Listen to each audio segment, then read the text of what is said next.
પાટીદાર અથવા પટેલ તરીકે ઓળખાતા લોકો પહેલા કણબી તરીકે ઓળખાતા હતા. વિડીયોમાં વાત કરીએ પાટીદારો ગુજરાત કઈ રીતે આવ્યા તેના વિશે અને પાટીદારના 1300 વર્ષ જૂના ઇતિહાસની. પટેલ અથવા પાટીદાર પટેલોના ઇતિહાસની વાત કરીએ તો તેઓ કુર્મી ઋષિના વંશજો હોવાનું કહેવાય છે. તેઓ શરૂઆતમાં કુર્મી તરીકે જ ઓળખાતા હતા. ઇતિહાસકારોના જણાવ્યા અનુસાર પટેલો પહેલા આસુ નદી પાસે આવેલા પામીર નામના વિસ્તારમાં વસતા હતા, જે હાલ અફઘાનિસ્તાન પાસે તાજિકિસ્તાનમાં આવેલું છે. અહીંથી સમયાંતરે આ આર્ય સમાજના લોકોના સમૂહ જુદી જુદી દિશામાં વહેંચાઈ ગયા, જેમાંથી એક સમૂહ ઈરાન તરફ ગયું અને ત્યાંથી તે યુરોપના દેશો તરફ ગયા, જ્યારે બીજું સમૂહ મધ્ય પૂર્વ દેશો તરફ ગયું.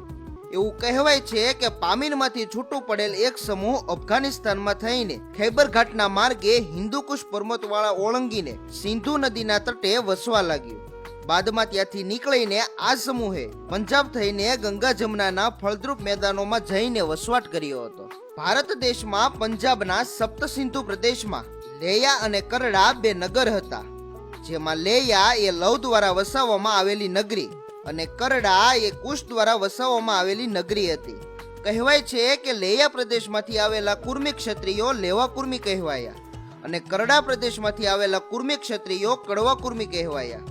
પંજાબમાં ઘણો સમય સુધી રહ્યા બાદ પરદેશી અને દેશી રાજાઓના આક્રમણોને કારણે પંજાબથી નીકળીને આ સમૂહ ગંગા જમનાની ખીણો તરફ આગળ વધ્યું અને ઉત્તર હિન્દુસ્તાનમાં પોતાનો જમાવ કરતા મધ્ય હિન્દ પ્રદેશ, મધ્ય પ્રાંત હાન પ્રદેશ અને છેવટે વિક્રમ સંવત 700 આસપાસ ગુજરાતમાં આવીને વસ્યા હતા, જ્યાં શરૂઆતમાં તેઓ લેવા કુર્મી અને કડવા કુર્મી તરીકે ઓળખાતા હતા. કાળક્રમે તેઓ કુર્મીમાંથી કુનબી તરીકે ઓળખાયા અને બાદમાં અપભ્રંશ થઈને કણબી શબ્દ બન્યો. આમ સૌ પ્રથમ તેઓ કણબી તરીકે ઓળખાયા. કડવા પાટીદારોના કુળદેવી ઉમિયા માતાજીનું મંદિર ઊંઝામાં આવેલું છે, જ્યારે લેવા પાટીદારના કુળદેવી માં ખોડિયારનું મંદિર ખોડલધામ રાજકોટ જિલ્લાના જેતપુર તાલુકાના કાગવડ ગામે છે. પટેલ શબ્દ કણબી ઉપરાંત વાણિયા, બ્રાહ્મણ, મુસલમાન, હરિજન, દરજી, કોળી, મોચી અને લગભગ દરેક જ્ઞાતિના મુખી માટે વપરાતો હતો. જો કે હાલમાં બીજી જ્ઞાતિઓમાં પટેલ શબ્દનો વપરાશ ઓછો થયો છે. માત્ર કણબીઓને જ પટેલ કહેવાય છે. પટેલ શબ્દ ક્યાંથી આવ્યો તેની વાત કરીએ તો તેનો ઉલ્લેખ શ્રી હર્ષવર્ધન મહારાજના ઈસવીસન 631 ના એક લેખમાં અક્ષપટલિક નામના એક અધિકારીનું નામ જોવા મળે છે. વર્ષો પૂર્વે પીપળવામાં વીર વસંતદાસ નામે એક પાટીદાર હતા.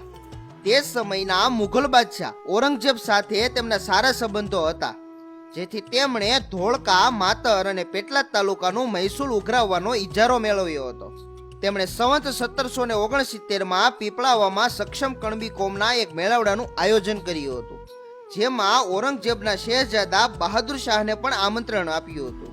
અને એવું કહેવાય છે કે આ મેળાવડામાં જ વીર વસંતદાસે બાદશાહના દરબારમાં કણબી માટે પાટીદાર શબ્દ દાખલ કરાવ્યો.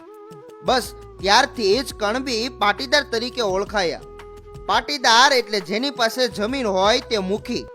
ગુજરાતમાં મુસલમાન સુલતાનના સમયમાં ગામડાઓમાં સરકારના મુખ્ય માણસ તરીકે મુખી નીમવામાં આવતા હતા, જેનો અર્થ થાય છે મુખ્યાંતર અથવા આગેવાન. મુખીને માનવાચક શબ્દોમાં પટલિક અને અક્ષપટલિક તરીકે ઓળખાય છે.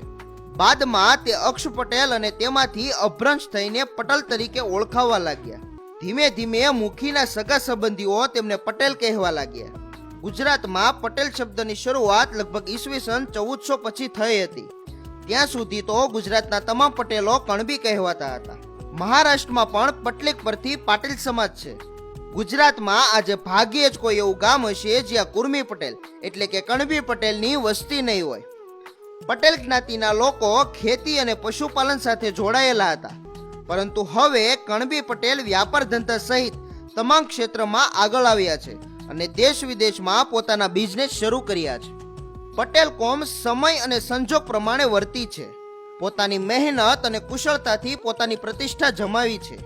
હજારો વર્ષો સુધી આ જ્ઞાતિ નાના મોટા જૂથમાં ફરતી હતી, પરંતુ હવે તેઓ પાટીદાર અને પટેલ તરીકે ઓળખાય છે. ગુજરાતમાં પટેલની વસ્તીની વાત કરીએ તો 18,000 ગામડામાંથી ભાગ્યે જ 10% એવા ગામડા હશે કે જ્યાં પાટીદાર નહીં હોય. ઉત્તર ગુજરાતમાં કડવા પાટીદારોના કુળદેવી શ્રી ઉમિયા માતાજીનું મંદિર આવેલું છે, જ્યાં મોટી સંખ્યામાં કડવા પાટીદાર સમાજના લોકો રહે છે. ધરતીને ફાડીને અન્ન પેદા કરનારા પાટીદાર સમાજના લોકો આજે વિશ્વના ખૂણે ખૂણે પથરાયેલા છે. તો આ હતો પાટીદાર સમાજનો ઇતિહાસ. વિડીયો વિશે તમારો અભિપ્રાય કોમેન્ટમાં જણાવો અને વિડીયોને લાઈક અને વધુમાં વધુ શેર કરો તથા અમારા ફેસબુક પેજને ફોલો કરો. ધન્યવાદ.